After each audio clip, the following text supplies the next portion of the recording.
Guys, तो आज हम पढ़ेंगे सोलर सिस्टम।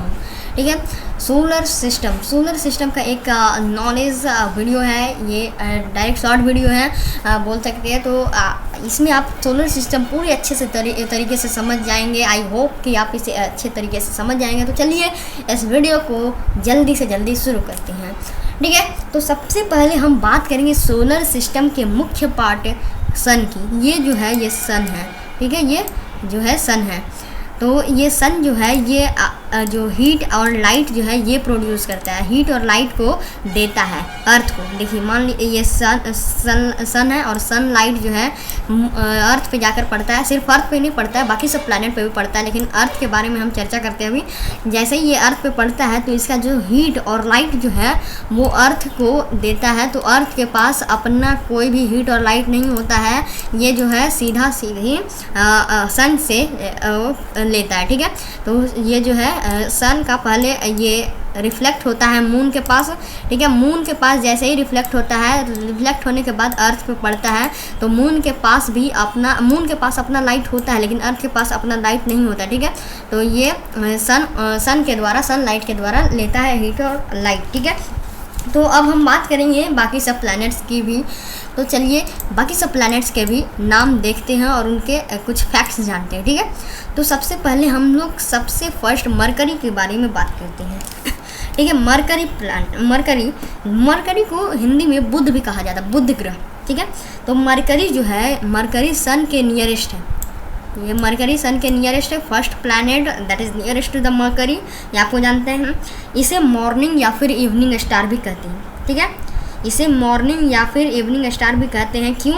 क्योंकि सनराइज़ के पहले और सनसेट के तुरंत बाद ये दिखाई देता है। ठीक है, क्या समझे? इसे मॉर्निंग और इवनिंग स्टार भी कहते हैं। क्यों? बिकॉज कि ये सनराइज़ के समय और सनसेट के थोड़े देर के लिए मरकरी दिखाई देता है।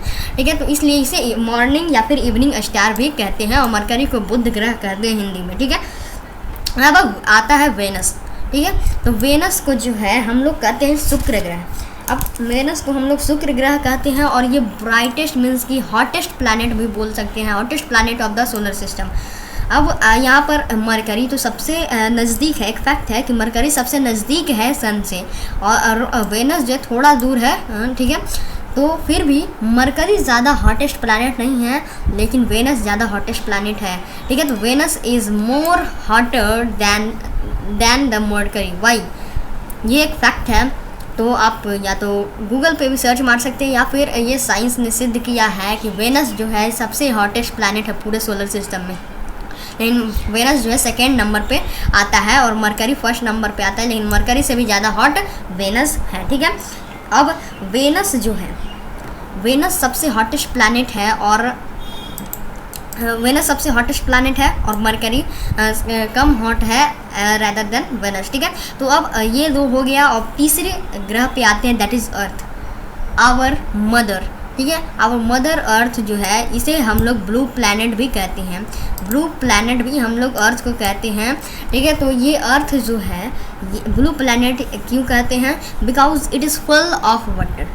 ठीक है, इसे फुल ऑफ वाटर, इसे हिंदी में बोलते हैं पृथ्वी। ठीक है, पृथ्वी, और यहाँ पर इसका एक अपना सैटेलाइट है जिसे कि कहते हैं मून।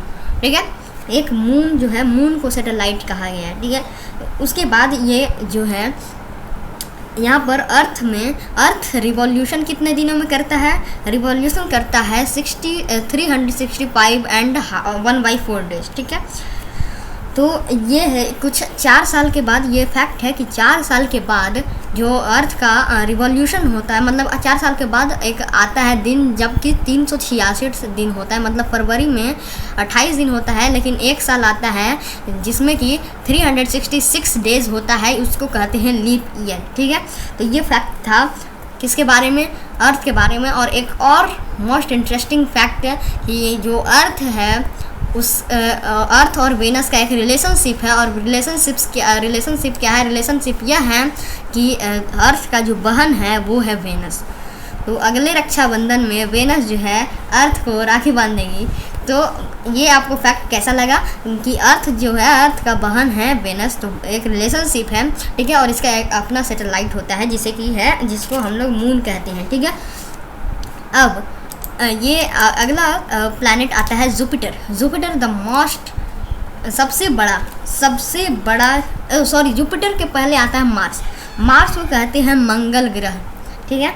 मंगल ग्रह जो है रेड प्लैनेट इसे कहते हैं, red planet, because it appears red, क्योंकि आप इसे अगर जाकर स्पेस में देखेंगे, कोई फिगर देखेंगे इसका, तो ये रेड दिखाई देता है, इसीलिए इसे रेड प्लैनेट कहते हैं, क्योंकि इसमें carbon dioxide, small amount of nitrogen जो है कंसिस्ट रहता है, और कुछ ऑक्सीजन भी, वाटर वेपर और बहुत सारी अदर गैसेज जो है मार्स पे कंसिस्ट मतलब कि रहता है। इसलिए साइंस ने माना है कि इस पर थोड़ा सा पानी का रेनफॉल एक जगह मिला है, तो यहाँ पर भी हम लोग कुछ फ्यूचर में जाकर मे भी यहाँ पर हम अपना लाइफ बसा सकते हैं, ठीक है। इसे रेड प्लैनेट कहा जाता है, ठीक है। अब मार्स के पास दो नेचुरल सैटेलाइट है। अर्थ के पास एक नेचुरल सैटेलाइट है, कौन? मून। अर्थ का ये नेचुरल सैटेलाइट है, और मार्स का दो नेचुरल सैटेलाइट है, that is named as Phobos and Deimos, ठीक है। Phobos and Deimos. फोबोस का स्पेलिंग है PHOBOS एंड डेमोस का स्पेलिंग है DEIMOS। तो ये भी फैक्ट था मार्स के बारे में। और एक और फैक्ट है जो कि आपको मैंने बता दिया, रेड प्लैनेट इसे कहते हैं because it is full of मतलब एटमॉस्फेयर इसका जो है कंसिस्ट करता है carbon dioxide, small amount of nitrogen, oxygen, water vapour और अदर गैसेस, ठीक है। इसे मंगल ग्रह कहते हैं। अब हमारे मंगल ग्रह के बाद आता है Jupiter. Jupiter is the greatest planet in the solar system. इसका जो वॉल्यूम है वो 1300 टाइम्स ज़्यादा है अर्थ के मुकाबले। 1300 टाइम्स, ठीक है। 1300 टाइम्स इसका वॉल्यूम ज़्यादा है अर्थ से, मीन्स की मोर लार्जर देन अर्थ। 1300 मोर लार्जर देन अर्थ। और इसके पास एक कलरफुल बैंड है, ठीक है। इसके पास एक कलरफुल बैंड है, और इसे हम ज़्यादा इसमें कुछ फैक्ट नहीं है, इसलिए जुपिटर के पास जो है अभी तक पता चलाया गया है कि जुपिटर के पास 67 मून्स और सैटेलाइट्स बोल सकते हैं वो है। 67 सैटेलाइट्स हैं जुपिटर के पास, ठीक है। अब आता है, उसके पहले मैं बता दूं कि जुपिटर को हम लोग कहते हैं बृहस्पति ग्रह, ठीक है, बृहस्पति ग्रह। अब आता है सैटर्न, सेकेंड लार्जेस्ट प्लैनेट, ठीक है। सैटर्न को हम लोग कहते हैं शनि ग्रह, ठीक है, शनि ग्रह सैटर्न को हम लोग कहते हैं। तो सैटर्न को शनि ग्रह कहते हैं, और इसमें एक फैक्ट ये है कि जो ये रिंग टाइप का है, ये इसका नेचुरल है, ये इसे बोल सकते हैं रिंग प्लैनेट भी कहा जाता है। इसमें एक नेचुरल रिंग सिस्टम बोल सकते हैं, ठीक है, स्पेशल सिस्टम है जिसे कि रिंग कहते हैं। और ये सेकेंड लार्जेस्ट फैमिली है, सेकेंड लार्जेस्ट सोलर फैमिली है, मतलब ये सभी प्लैनेट एक फैमिली है, तो ये सेकेंड लार्जेस्ट सोलर फैमिली है, ठीक है। और इसके बाद सैटर्न के पास 62 सैटेलाइट्स हैं। अभी तक आपको क्या क्या पता चला कि अर्थ के पास एक नेचुरल सैटेलाइट है मून, मार्स के पास 2 नेचुरल सैटेलाइट है जिसे का नाम दिया गया है फोबोस एंड डेमोस। जुपिटर के पास 67 सैटेलाइट है, और सैटर्न के पास 62 सैटेलाइट है। और अब आता है यूरेनस। सैटर्न के बाद आता है हमारा यूरेनस, ठीक है।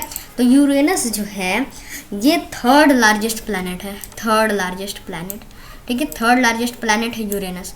अब इसका क्या फैक्ट है? ये फैक्ट ये है कि ये थर्ड लार्जेस्ट प्लैनेट है, और इसका डायमीटर जो है अर्थ से 4 टाइम्स ज़्यादा है, 4 टाइम्स ज़्यादा है अर्थ से इसका डायमीटर, ठीक है, इसका यूरेनस का। अब जो है इसके पास 64 इसका इतना कैपेसिटी है कि ये 64 अर्थ को भी ले सकता है, 64 अर्थ को अपने अंदर में ले सकता है, ठीक है। और इसके पास ज़्यादा ये पता चलाया गया कि 27 सैटेलाइट्स है इसके पास, यूरेनस के पास 27 सैटेलाइट्स, ठीक है। और अब आता है नेपच्यून, ठीक है, नेपच्यून। उसके पहले मैं बता दूं यूरेनस को वरुण ग्रह भी बोला जाता है, अरुण ग्रह बोला जाता है, और नेपच्यून को बोला जाता है वरुण ग्रह। और नेपच्यून के पास 14 सैटेलाइट है, ठीक है, 14 सैटेलाइट है, ओनली 14, ठीक है। और इसके पास यूरेनस के पास 27 सैटेलाइट है। नेपच्यून को जो है अगर हम लोग टेलीस्कोप से सिर्फ देख सकते हैं, टेलीस्कोप से ही विजिबल हो, ठीक है। तो ये है कुछ फैक्ट नेपच्यून्स के। और ये जो है प्लूटो, ये प्लूटो को अब नहीं माना गया है सोलर फैमिली, ठीक है, तो इसे हटा देते हैं। तो सोलर फैमिली में कौन कौन आते हैं? सोलर फैमिली में आते हैं सबसे पहला सन, फिर आता है मरकरी, फिर वेनस, फिर अर्थ, फिर मार्स, फिर जुपिटर, फिर सैटर्न, फिर यूरेनस, फिर नेपच्यून, ठीक है। प्लूटो को हटा दिया गया है। और सभी के फैक्ट कैसे लगे इसके लिए लाइक कीजिएगा, सब्सक्राइब कीजिएगा। मिलते हैं आपसे अगले वीडियो में। जय हिंद, जय भारत, धन्यवाद।